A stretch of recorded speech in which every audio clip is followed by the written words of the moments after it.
So this is why I love Italians in Italy. So it's a normal day. I went to the post office because I had to mail some postcards back home. And, it's just a normal day. I get my envelopes. I had to come back home because I had to fill out the envelope with the addresses and stuff like that. And then I go to the post office, normal day, and I'm standing in line.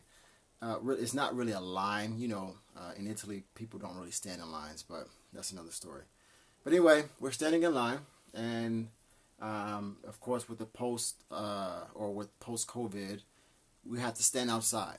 And I come in, or I try to enter the post office early because there were already two people inside. I try to get some of that lotion or the sanitizer. The lady says, no, you can't be in here, blah, blah, blah, And usually this lady has a stern look on her face, okay? Usually she looks kind of mean and upset. I said, okay, no problem. I go back outside and I wait. And I come back in and, the normal greeting, hello, how are you, or buongiorno. And I said, okay, well, I need to send these letters to the United States. And right away, like, her face, like, brightened. And she started talking to me. Oh, wow, the United States. Okay, yeah, I remember you. You sent these before. You're the only person who sends letters to the U.S. And I said, yes, I'm sending letters to my family. And then we started to have a conversation. Oh, do you miss them? Things like that, yeah. And then I told her, well, I have about 10 people back home. She asked me if I missed the food, and of course I said, yeah. And then she asked me, why I'm in Italy. So she's like, well, are you studying here? And blah, blah, blah. And I was like, no, I'm here because I got married. Oh, is your wife Italian? I was like, no, she's from Moldova. And then she goes, okay. And then she says, oh, Tatiana. Tatiana's her name. I was like, yeah. How you know my wife? And we started talking, and she remembered my wife because my wife had to do some documents. I think it was last week or something like that. And she was like, yeah, I remember your baby. Okay, yeah, I can see your baby's a little bit darker, and stuff like that. But the reason why I love Italians is they're really friendly and they're not afraid to express themselves. So that could be good, and that could also be bad. So when you're talking to an Italian, for the most part, they will tell you how they feel. So that could be a great thing, especially if you have I don't know, what is it? Usually like the older women, like the nonas, they are really friendly with me, or the older people sometimes they hate me. So it's like a love-hate relationship.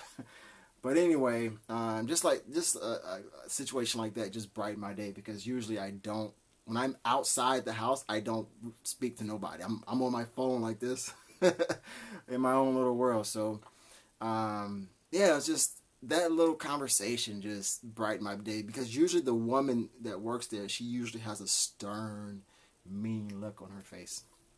So that's why I love Italy. That's why I love Italians. They really are not afraid to express themselves. And another situation happened maybe 3 years ago. I think, yes, about 3 years ago. I lost my wallet. I went to the bank. I grabbed some cash, maybe €250, put it in my wallet, and I was riding my bike at the time. I had the wallet in my pocket, in my jacket, and I forgot to close. I forgot to close the pocket, and then the wallet fell out. And I'm working. I had to come back home because I had another class to teach. And I'm working, and then 2 minutes before the class, one of my students calls me and says, Paul, like she kept sending me messages. I'm like, what's going on? I was like, I have a class in 2 minutes. She's like, someone called me. They said you left your wallet. Now this is at 8 p.m. at night. This is dinner, almost around dinner time, maybe a little bit after dinner time. So a little nonna, again another nonna, found my wallet, looked through the cards. I had business cards in the wallet, and she contacted one of the contacts, so which took some effort. And so I met with her. It was like at night on the street, and she had two more people with her just to be safe. She was a little bitty nonna, and I asked her if she wanted a reward. I tried to give her €20. She's like, no. And it's just little simple things like that where if Italians love you, they love you. But if they're angry with you, that's a whole nother war. But anyway, I love this country. I love the beauty of the country. I love the people. And despite the taxes and lockdown and COVID, I think the Italian people are strong, independent people, and yeah, it's just a great place to be, a great place to live. Okay, despite the taxes. All right, I hope you guys have a good weekend. I hope you have a great Friday, and I'll talk to you next week.